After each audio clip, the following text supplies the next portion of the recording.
Sweet. I think we got this thing going.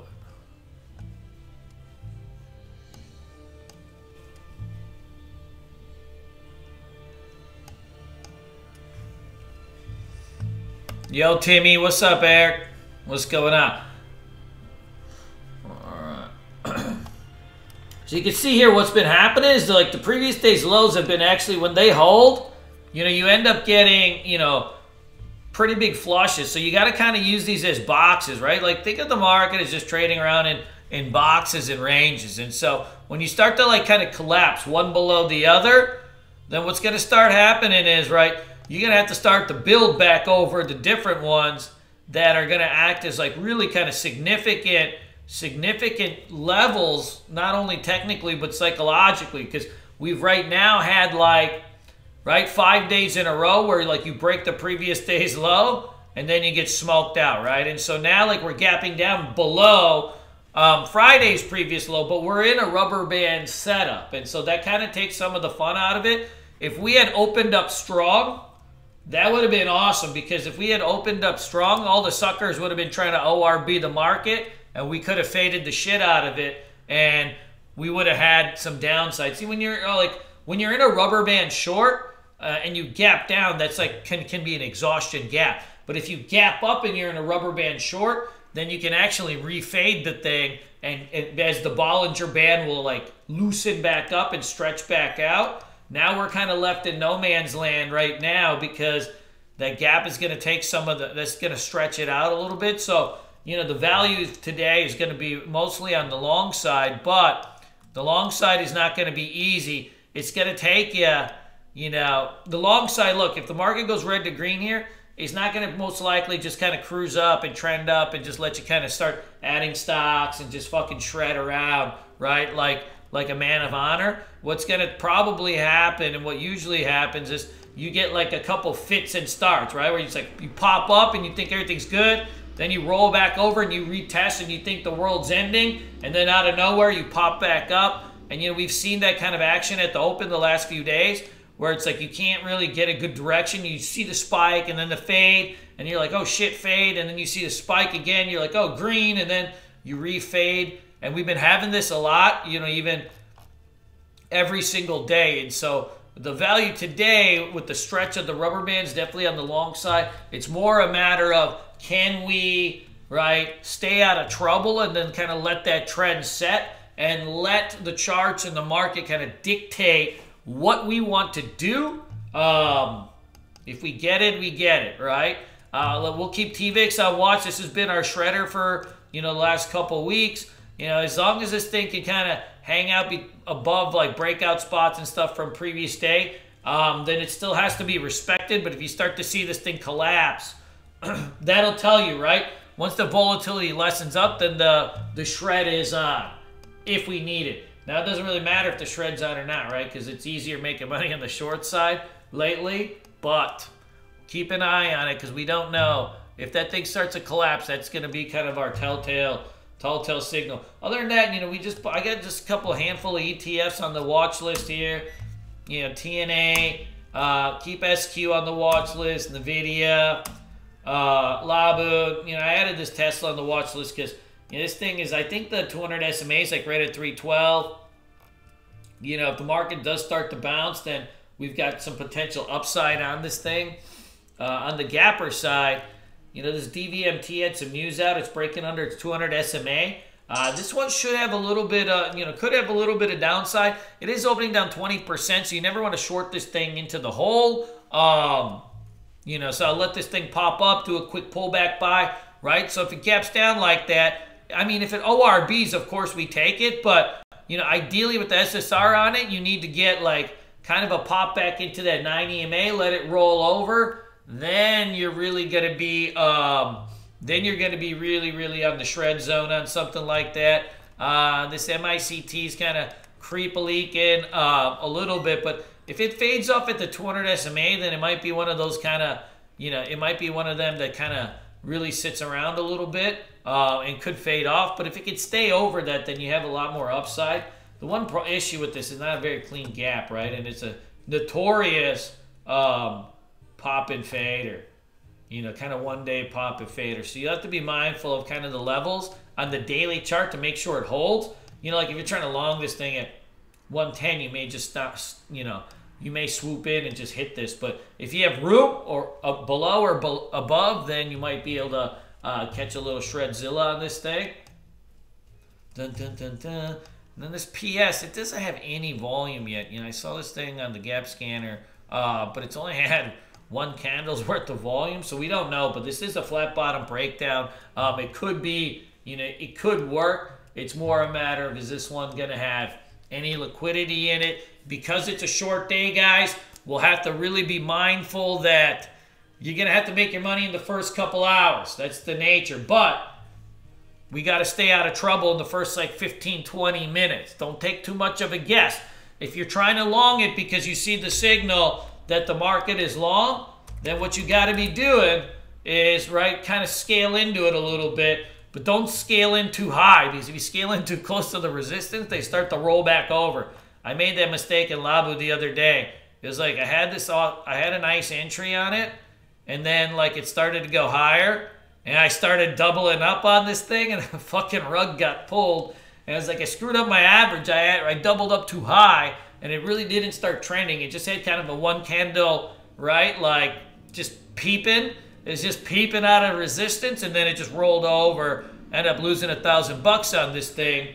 That's when you get a little bit trouble. So when you scale into stocks, you've got to make sure you really have the right entries, right? Like let it start to push, and you're kind of hitting it on dips versus just kind of just thrust over like a VWAP or something, and you're taking this thing down. Eric, what you watching today, buddy? Hey, Mr. Chrisman, how you doing?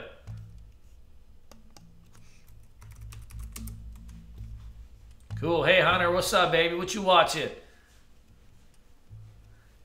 Hey, Miss Amy, Merry Christmas.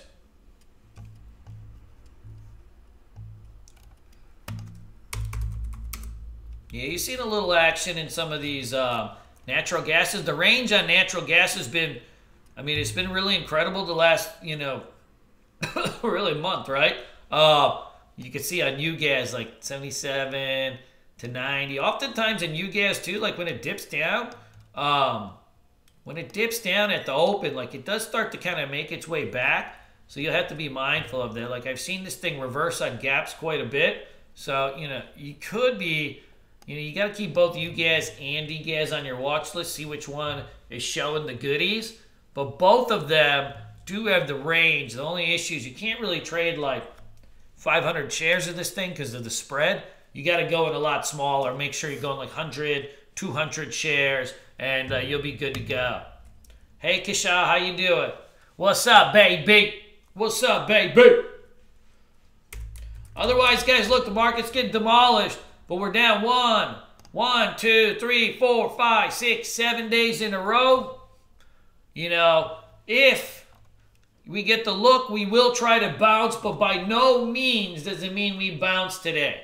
Just remember that the actual price action of the market is showing nastiness. Technically, we should bounce. The action is telling us anything could happen. So your setups are going to have to be perfect today. Your timing will have to be perfect today. You'll have to scale into your plays just right because, yeah, I mean, we should be bouncing in the next day or two. But because of the range, if you try to catch it at the wrong time, right, the range on some of these things, you know, if you're, these are like ETFs, right? They're having $5, $6 range, so make sure you kind of scale in. And if it starts the trend and we start, the long comes in, just start adding on dips and, you know, dips of support, and you guys can get this thing going. You know, you're going to have to be real active. We made like 30 trades in the chat room on Friday. You know, it wasn't the easiest go on it, but it was fun. Good. Aaron, what you got today? Hey, Timmy, what's up? You home for the weekend?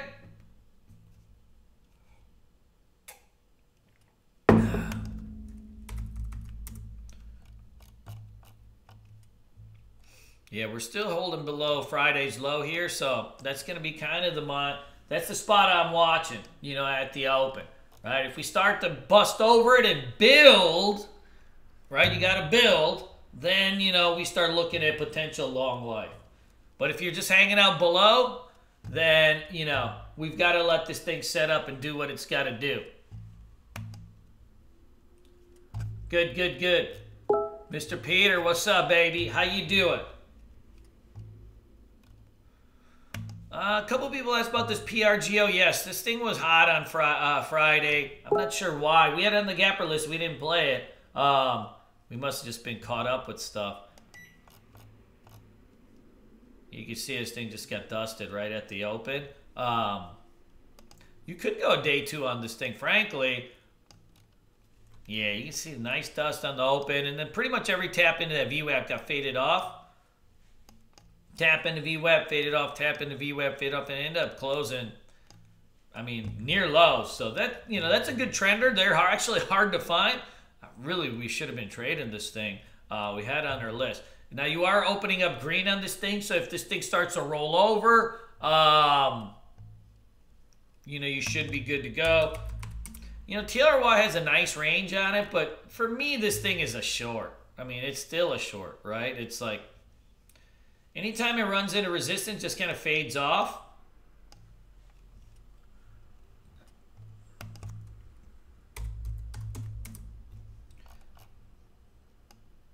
Yeah, CGC, these are all, they could snap back, but these are just moving with the general market, right? Market's down 6 days in a row.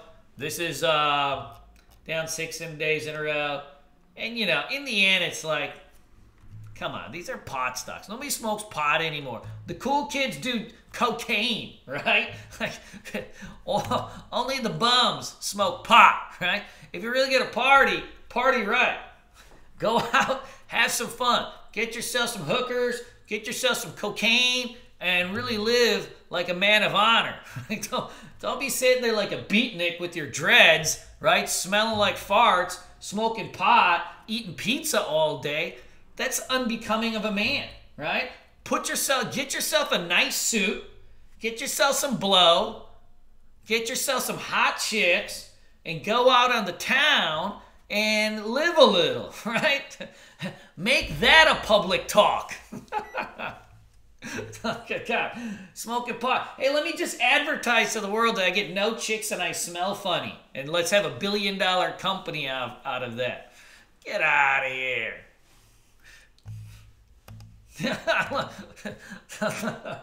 let me get my leather sandals on. What were those called? I used to have some weirdos wear those in high school. Birkenstocks. That's when you know a guy's a loser, right? This guy got Birkenstocks on. Hey, I got my hemp necklace on. Let's listen to some Dave Matthews, right? Let's fucking wear tie-dye shirts. Get out of here. Let's put on some suits and act like men. I'm just teasing if you guys are smoking pot. I'm sure that a lot of you guys do shower. I just, I highly doubt it. All right, man, we got to go do what we got to do. Anybody got anything to say? You guys going to make some money? Man, the market's so hot right now. Shit, even Charles Brown ain't making money. Charles, your entry's been good, buddy. That's right. Hell, even TJ was making some money last week. Shit, and he's a space alien. Hey, keep an eye on this Facebook. That's probably one stock we do need to add to the list. This thing got dusted on Friday. You may have some more downside on that too. Look at the, the volume pattern starting to really creep up. Obviously, this will just kind of move with the market too, but that's where you got to be really, really.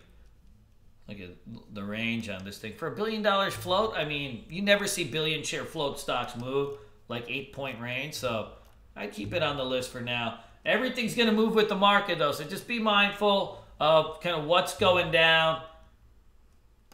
I think today's going to be tricky, but it's going to definitely be profitable. All right. Hey, Jason, what's up, man?